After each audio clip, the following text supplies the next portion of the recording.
I've recently driven my fully electric e-Niro on a full lap of Australia, covering almost exactly 15,000 kilometres. And since posting that entire trip on YouTube, one of the main questions I've been asked a lot is how much did the charging cost for the entire trip? And how much does that work out to per 100 kilometres?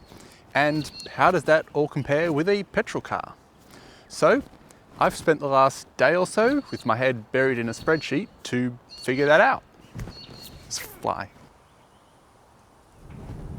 Now, before we get into it, I just want to make one thing very clear. Charging an EV at home and doing more local driving is significantly cheaper than fast charging an EV and driving it on the highway. Fast charging prices are way more expensive, and EV efficiency is not as good on the highway as it is on local roads. In the past roughly 7 months since I've gotten home from my trip, I just get home and plug the car into my wallbox charger.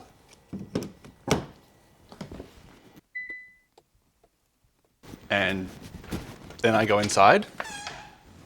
And in those 7 months, I've added about 14,000 kilometers worth of driving range from this charger, mostly from solar. And the cost is hard to calculate, being mostly from solar, but I'd say all up, that probably cost about $40, which would be an average of about 28 cents per 100 kilometers, if I did the maths right. Or without solar, maybe about $3 per 100 kilometers, on a standard overnight off-peak tariff from the grid, which in my area would usually be about 22 cents per kilowatt hour, or potentially even lower than that if you're able to get some sort of EV-specific plan that has really good rates, or sometimes even free power for certain hours of the day. So with that in mind, if you can do most of your driving like that, whatever it ends up costing to do the occasional few thousand kilometer road trip isn't really super significant. But to be fair, on this really long trip I did, I kind of did do what would be maybe like a year's worth of driving for a lot of people in just those 22 days. So with a trip super long like that, I guess the cost per 100 kilometers does start to become a bit more relevant and significant. Anyway, jumping into the actual numbers, I could have just worked it out based on the distance, efficiency, and average cost per kilowatt hour at a DC charger. But seeing as I've actually done this trip, I thought it would be more accurate and realistic to essentially read through my bank statement and add up everything I actually spent on charging. So that's what I did. As you can see here, I've got every charging session laid out in chronological order with the total cost of each session and a few other details like the time spent charging, cost per kilowatt hour, and kilowatt hour delivered. Quick disclaimer with the time spent charging, my car charges quite a bit slower than a lot of better EVs out there would, and all EVs also get drastically slower charging speeds when the battery is almost full. So if you wanted to spend less total time charging, you would unplug my car at about 55% if you can, and move on to the next charger. But quite often I honestly wasn't ready to leave when the car hit 55%, so it would often slowly charge above 55% for quite a bit longer, completely unnecessarily, kind of wasting time. And then in some remote places, I did need to charge quite a bit higher than 55% just to make it to the next charger, but that issue could be reduced by a longer range car and hopefully in the future more chargers. But anyway, the time spent charging doesn't really matter that much to me. There were honestly only a handful of times throughout the trip where I actually sort of went, oh, I'd like to leave now, but the car's still charging and doesn't have enough range yet. But some people were interested, and when I was going through getting all the data, I saw this number there, so I thought I'd add it in there if you want to see it, but I don't really care that much. Anyway, back to the cost. I've put every charging session that I actually paid for in this list here.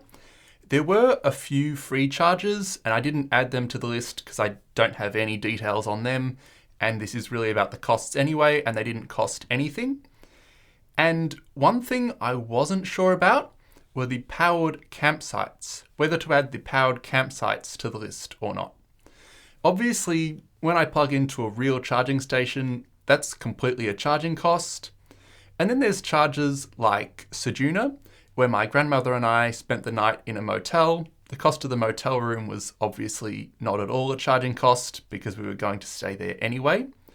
But the motel did have an overnight charger in the car park that you could pay an additional $12 flat fee to use. So I've obviously added that $12 flat fee here in the list. But for a lot of the trip, after my grandmother left in Perth and flew home from Perth, I spent most nights sleeping in the car at powered campsites, and I used a 15 amp portable charging cable to very slowly charge the car overnight at those campsites. So you could make the argument that the cost of the powered campsites was part of the cost of charging the car. But on the other hand, I needed somewhere to sleep for the night, so I more count that as cost of accommodation.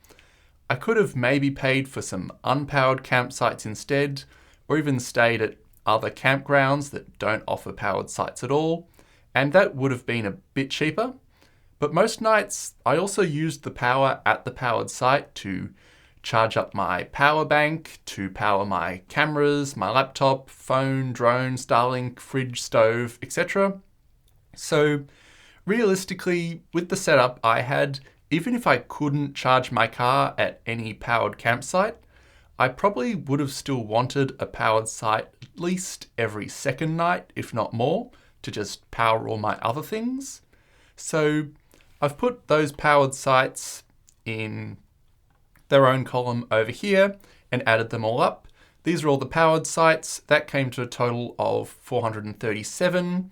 And the total I spent on accommodation, including those powered sites, was about $1,000. So almost 50% of what I spent on accommodation was powered sites, where I did also get charging.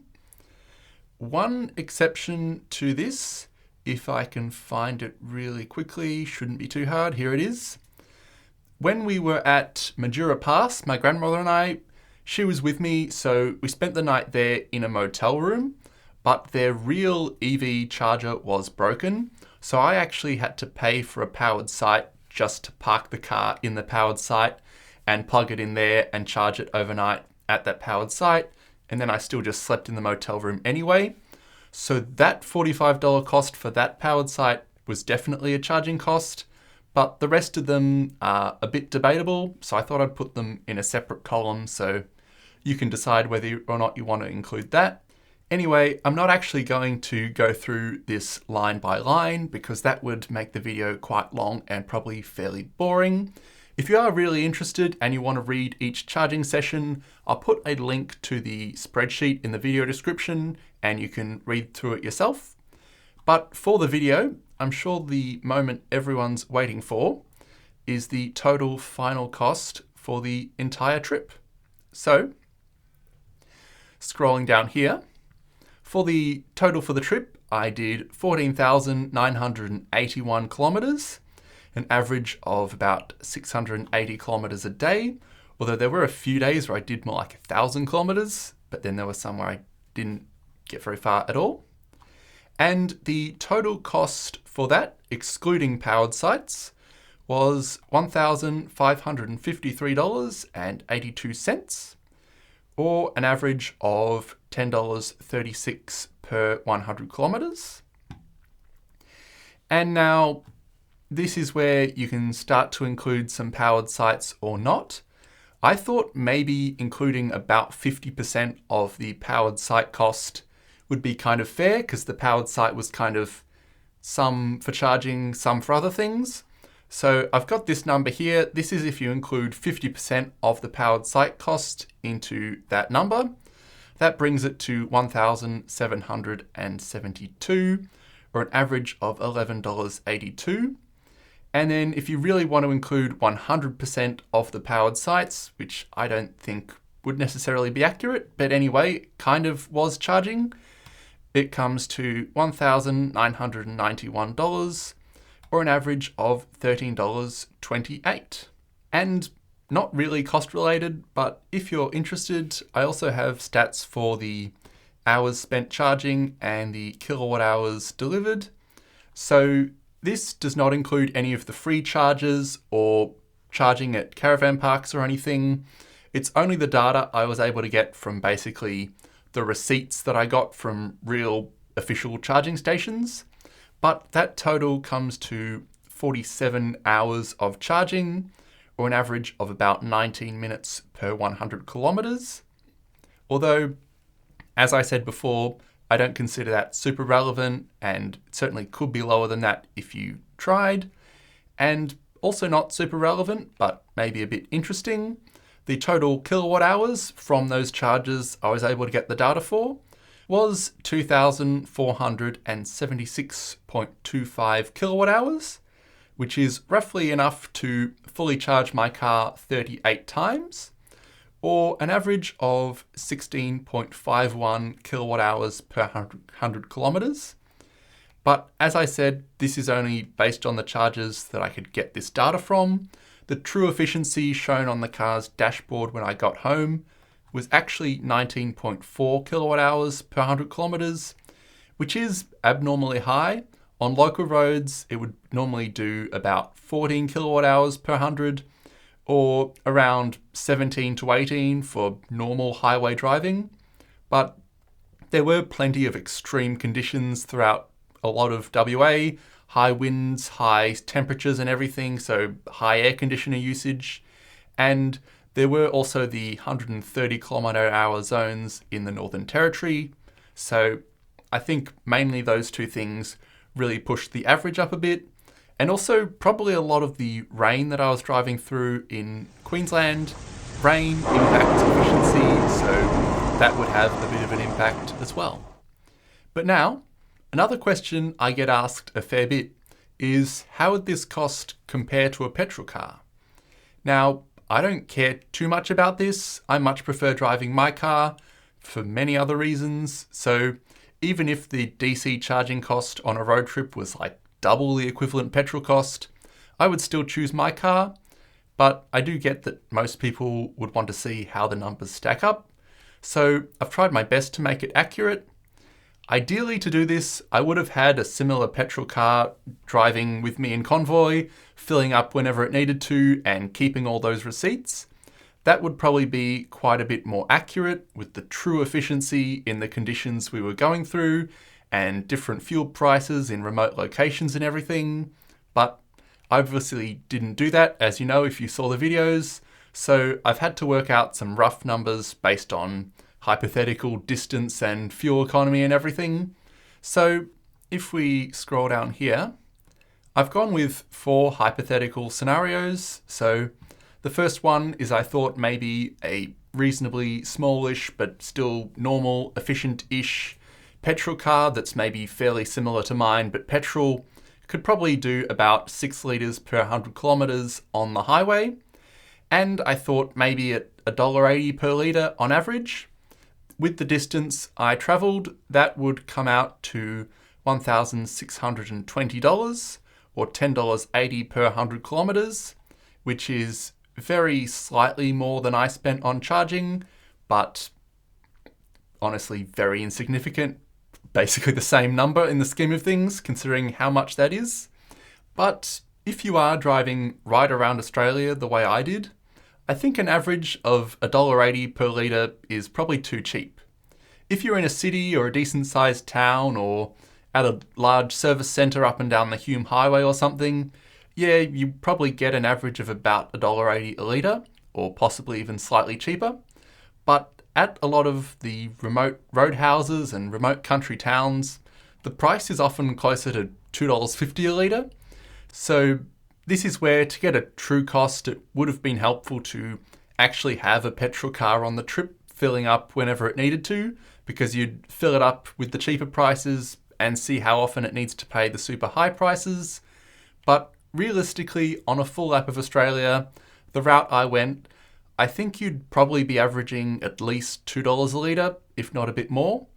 And with that 6 litres per 100 kilometres efficiency, that would bring the total to 1,800 for the entire trip, or about $12 per 100 kilometres, which is a bit more than my car. Not a hugely significant number once again, but starting to get a bit more.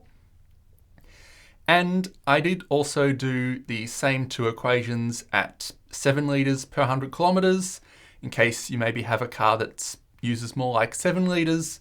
But to be fair, at that point, you might be comparing it to a slightly larger EV, which would then use more electricity. And if anyone cares, if anyone's still watching at this point, I'm sure me reading off a spreadsheet is thrilling entertainment. The total cost that I spent on the trip, if we can find it, worked out to right about $5,000. My grandmother was with me for the first 4.5 days from Melbourne to Perth, and she paid for a lot of stuff on that portion of the trip. I don't have any of that data, but this is everything I spent. About $1,500 on charging, about $1,000 on accommodation, and about $2,000 on other related costs, which I think I might show you briefly, because it might be a little bit interesting. We have the 400 watt solar panel here that I stuck to the roof. Technically, I do still have the solar panel and could maybe use it again in a future trip or for a different project or something, but it really kind of was a trip cost. I bought it for the trip and I'm not sure if I'll get much use out of it in the future. Then we have the Starlink dish that I bought for the trip. So that was a Starlink Mini. That cost $629 at the time. Price may well have changed now. And I can and definitely will use that for plenty more trips in the future. It was absolutely great to have, but I did buy it for the trip, so I've added that in here.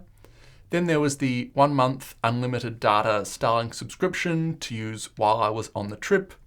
I've paused that now, so I'm not paying that while I'm not using the Starlink, but at that time, that was how much it cost for 1 month of unlimited usage. Then just airport parking to drop my grandma off, and $10 to enter Catherine Gorge, which I'd like to go back to. I didn't really get my $10 worth out of that, but anyway. And $60 on tolls, which does seem a bit absurd considering most of Australia has no tolls. This was just to get out of Melbourne on the first day and then briefly drive through both Brisbane and Sydney on the final stretch home. So $60 seems a bit crazy, but that's what it came to. And then the 75,000 kilometre service for my car with Kia. It's a bit weird to put this on the list. I wouldn't normally, it's just kind of the cost of having a car, but it's 15,000 kilometre service intervals, and I did ride about 15,000 kilometres on this trip. So I did essentially have to do this service just because I went on this trip, but fortunately it was quite a cheap service. But now, the giant elephant in the room, if you've been following along with the trip, you'll probably remember a chunk of plastic being ripped out from under my car. This black plastic seems to be attached to my car. What the hell is that? Has that been ripped off by the water and dragging on the ground? While I was driving on some very wet roads in northern Queensland. Luckily, it was just the plastic protective cover that's covering the bottom of the car. Nothing important was damaged, but Kia recommended replacing it. They quoted, I think, $900 and said they would have to order in the replacement part from Korea, because I guess Kia Niros are pretty rare here and it's probably a pretty rare part to need replacing.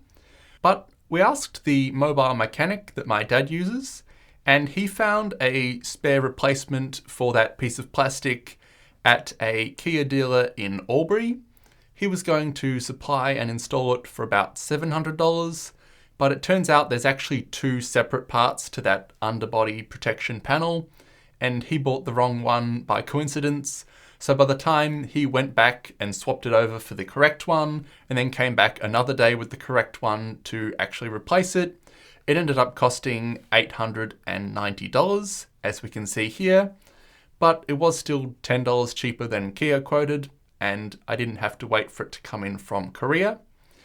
And this cost was really just repairing the car, but it's repairing something that definitely went wrong on the trip, so I guess that belongs here as well. And as much as it seems ridiculous, $890 for a plastic panel, and the car was driving fine without it, I think it was worth having it replaced because it does provide some protection to all the battery connections and everything. So I just don't want a stick or rock or anything to get flicked up in there and wedged the wrong way and snap something off and short out the entire battery pack or something. So I think it's probably worth having it replaced. But that's the entire cost breakdown. Sorry if it was a bit boring, not exactly like my normal videos, but if you were at all interested, now you know what it all cost. And there's more interesting videos coming in the future. But for now, if you have been, thanks for watching.